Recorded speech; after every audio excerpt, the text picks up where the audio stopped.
আজকে যাকে নিয়ে কথা বলবো তিনি অস্ট্রেলিয়ান প্রবাসী মেবি, তার নাম হচ্ছে বনি আমিন। তিনি অস্ট্রেলিয়ায় আপনাকে যে কোনো সময়ে টিকিট দিয়ে উড়াল দিয়ে নিয়ে যেতে পারে। কারণ আপনি যদি ডাকসুর নির্বাচনে আপনি বনি আমিনের সন্তানদেরকে যদি ভোট দিয়ে ভিপি বানাতে পারেন, তাহলে আপনাকেই সে স্পন্সর করে নিয়ে যাবে বনি আমিন, যিনি জামাত শিবিরের একজন গুপ্ত সংগঠনের সদস্য।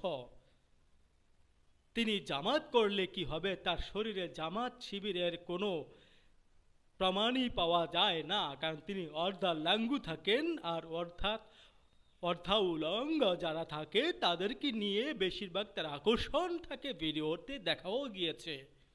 তার কথার স্টাইলেই আজকে তাকে বাস দেওয়া হচ্ছে। বনি আমিন না বুনি আমিন, কোনটা? বুনি আমিন না বনি আমিন? যাই হোক, আমি বুনি আমিন বলি। বুনি আমিন মিয়া, আমি আপনাকে বলতে চাই, শিবিরের প্যানেল থেকে যদি ডাকসু নির্বাচনে তাদেরকে ভিপি বানানো হয়, আপনি তাদেরকে স্পন্সর করে আপনি অস্ট্রেলিয়ার নাগরিকত্ব দেবেন বা দেওয়ার ব্যবস্থা বা এরকমই কিছু করবেন বিদেশে নেওয়ার জন্য।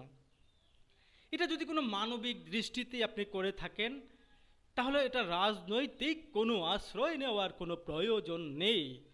আপনি একজন শিবিরের কর্মকর্তা কিংবা আপনি একজন গুপ্ত সংগঠনের রাজনীতি, আলবদরের রাজনীতি করেন, সেটা আমরা বুঝতে পেরেছি। বনি আমিন, আপনার জামাত শিবির যদি আপনার কাছে অনেক জনপ্রিয় হয়ে থাকে, তাহলে আমার কথা হচ্ছে আপনি কেন লোভ দেখিয়ে আপনার দলকে জয়যুক্ত করিতে চাচ্ছেন? আপনি কি মনে করেন জামাত শিবির একটি পচা নোংরা দল, আপনার দলকে কেউ ভোট দেবে না? তার মানে এই জন্যই আপনি দলে দলে সবাইকে যদি ভোট দিতে বলেন, সবাই আপনার সাথে গিয়ে দেখা করতে পারবে অস্ট্রেলিয়াতে। তারাও গুপ্ত সংগঠনের সদস্য হয়ে অর্ধাউলঙ্গ নারীদের মতো আপনার মতো ব্লগ করবে, তাই না? মাদার টোস্ট, তোর দলের প্রতি এই অবস্থা না?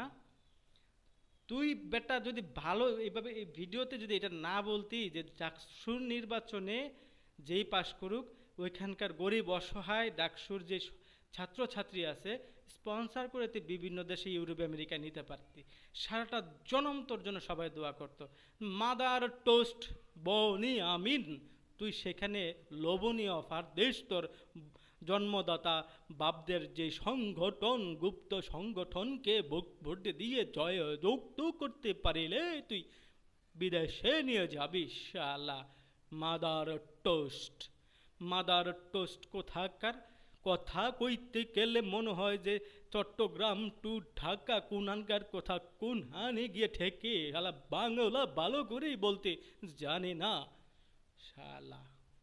কথা বলতে আসছিস না? আওয়ামী লীগকে বলতে বলতে বিএনপিকে বলবা না? আওয়ামী লীগ ভাত খায়, তুই ভাত খাইস না। বিএনপি ভাত খায়, তোরা ভাত খাইস না। আওয়ামী লীগ ভাত খায় দেখে বিএনপি ভাত খায়, তা তোরা ভাত খাইস না, তোরা অন্য কিছু খাইস। হারে হারামজাদা কোথাকার! চিন্তা করে দেখেন কত বড় বাটপার। ডাকসু নির্বাচনে জামাত শিবিরেরও মানে তারাও একটা জায়গা থাকবে, কারণ তাদেরও তো জনপ্রিয়তা আছে। আমি বিএনপির কর্মী, বিএনপি পছন্দ করি বলে বলবো যে আমরাই সবটা না, আমাদেরও জনপ্রিয়তা যেমন আছে আপনাদেরও ঠিক জনপ্রিয়তা এরকম আছে।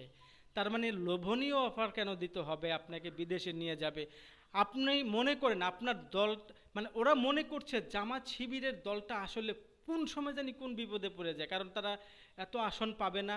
এই যে পিআর পদ্ধতি কেন চাচ্ছে, আপনি ভোট দিবেন এখানে আর আপনার এমপি হবে ওই জঙ্গলের থেকে একজনের দাঁড়ালে, আপনার জীবনে তারা চিনেনি না, দেখেনি নেই। তাদের দলের প্রতি তাদের এই আস্থা, যার জন্য পিআর পদ্ধতিতে পাগল ছাগলের গাট্টিগুলো একত্রিত হয়েছে। বুঝতে পারছেন? তা প্রথম এই বাংলা মিশনের যেই পেজটি বা ইউটিউব চ্যানেলটি, এই বাংলা মিশনটা এটাই শুরু করলাম যে এদের মতো মাদার টোস্ট বনি আমিন যারা আছে, এই বদমাইশগুলো যেমন পিনাকি ভক্কর চক্কর, এদেরকে নিয়ে, এদের প্রত্যেকটা বিষয় নিয়ে আমি কথা বলবো।